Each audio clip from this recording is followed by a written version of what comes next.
Hey everybody, Richard's Vinyl Taphouse here with the Taphouse Top 10 for 2025. That was a lot of T's, very alliterative.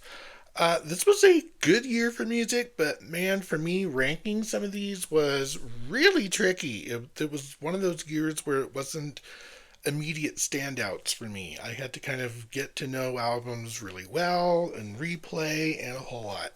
So, what it came down to was five um, you know, notable exceptions that I couldn't rank at all, and then a top 10 that I was able to finagle over time.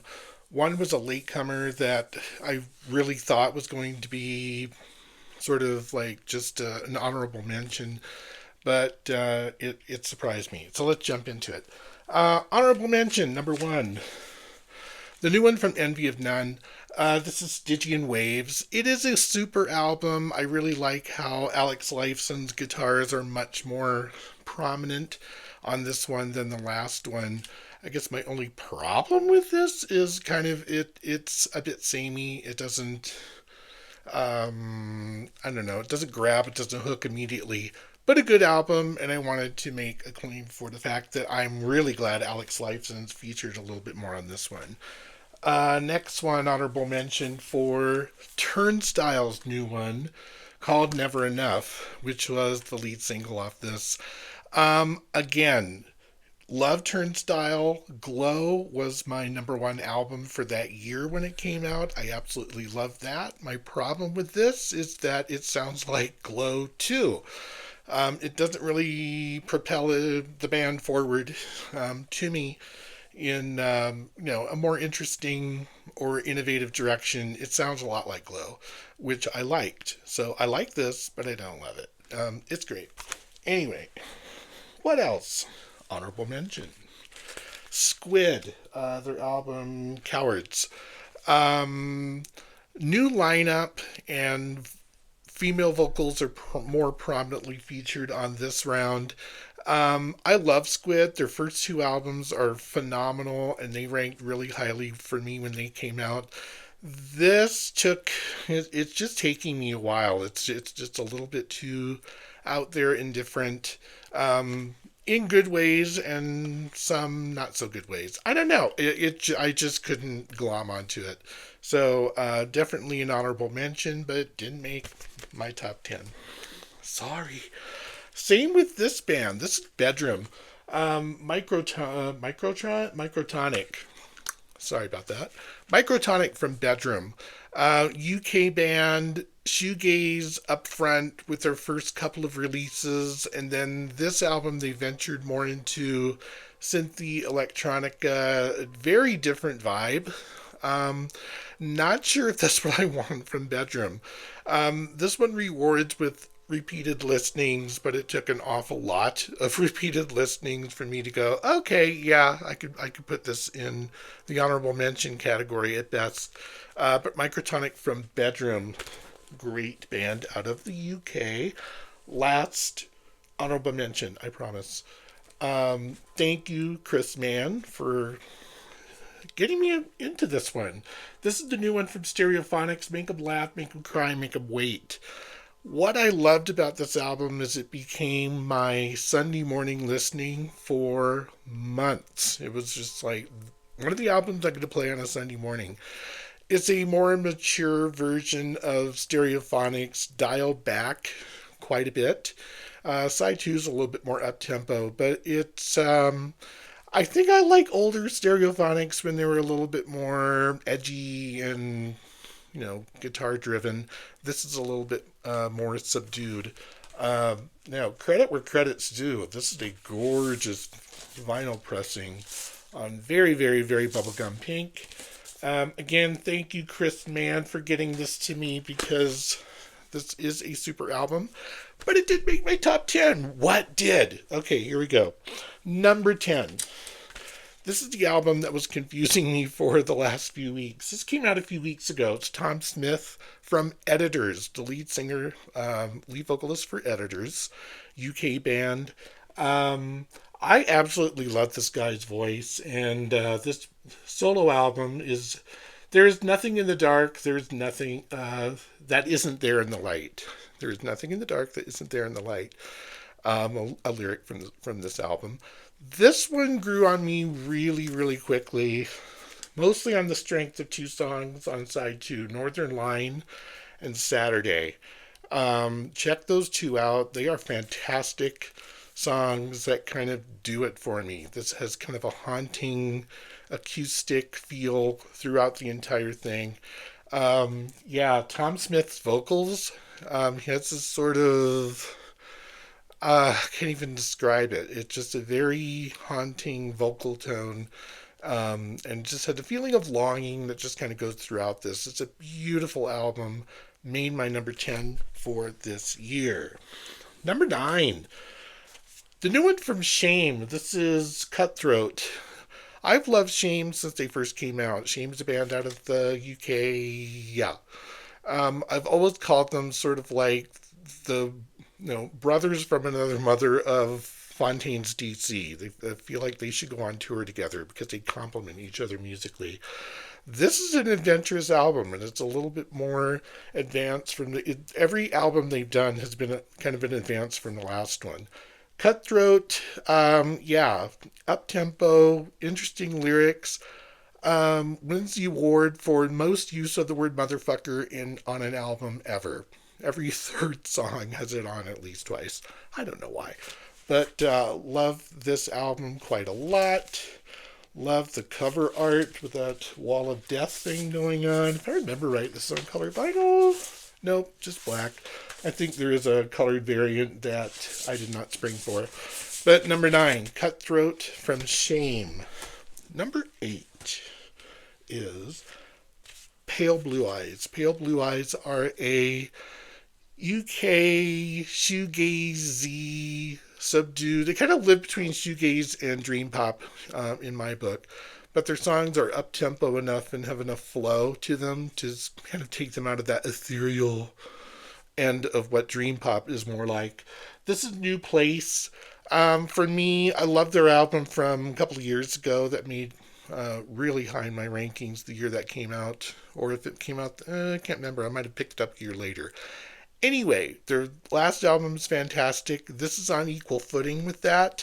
So it ended up at number 8. Yeah, nice up-tempo dream pop, if that makes any sense at all. Nice chugging sounds. It's almost like a good, road trip album for me. Number 7.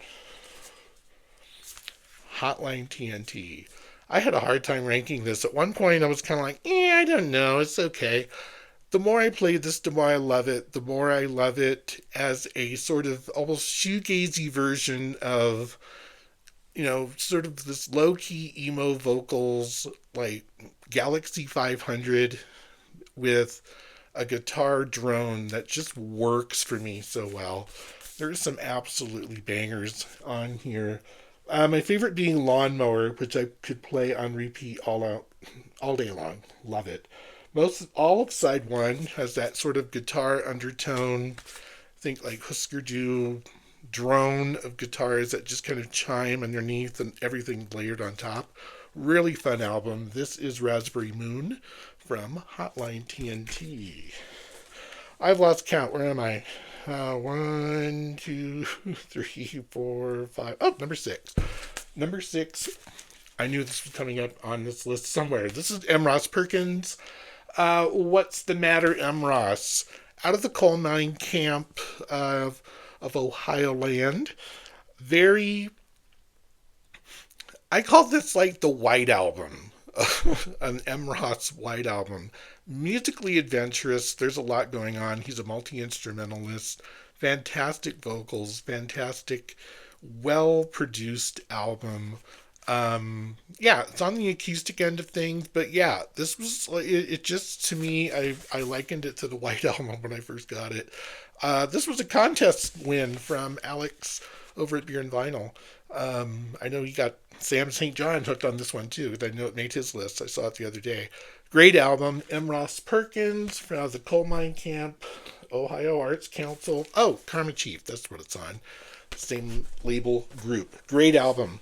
Number 5? I think it's number 5. Yes, Russian shoegaze. This group is called Blankenberg, not Blankenberg. This is their fourth album, Decisions. Really continues along the line of super sonic shoegaze. Beautiful album. Might be a little bit hard to get at this point in the game. This had one of my favorite vinyl variants of the year. I just love this half and half splatter white thing going on. It's somewhat transparent too, so it's really fascinating. Again, they sing. It's English, Russian. I can't remember exactly what the vocals are. I don't pay a whole lot of attention to those sometimes when I'm just soaring through atmosphere and sonic soundscapes and music. This is a beautiful album. So Blankenberg, Decisions, number 5. What's number 4? I wonder what it could be. Of course, this was for me the summer of Dope Lemon. And this is Dope Lemon's 2025 album called Golden Wolf.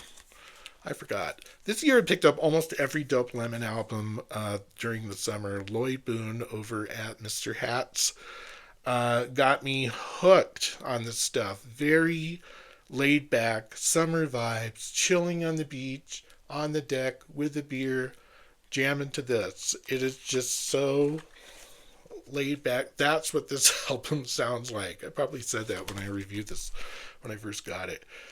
Great track listing. I don't think there's a bad song on here. And that's been kind of my push for this year. It's like the more stuff I like about an album, obviously the higher it's going to go up on the list. But this year there was either one or two songs that are really good, and then the rest is This is great all the way through. Dope Lemon at number 4. We're getting there. Number 3. Cam, you knew it was on here and you were right. It's Nation of Language. This is a dance called Memory. I got hooked on Nation of Language last year with their Strange Disciple album. Loved its 80s vibe. Kind of throwback to the, that, I can't say Manchester sound, but that just bubbly synth pop era of music done in a very new and interesting way. Inept to Follow is definitely my song for this year. I played the living daylights out of that song. But every song on here has grown on me to make this a super solid number 3 for the year. Did I get the variant on this one? I think, yeah, I did.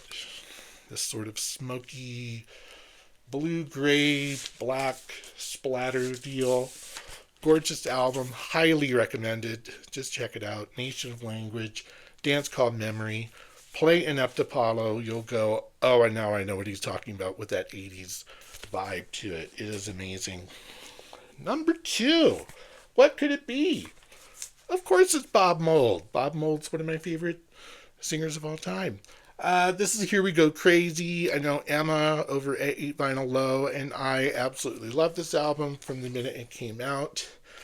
Doesn't disappoint. It's very much more of Bob Mould's, guitar attack.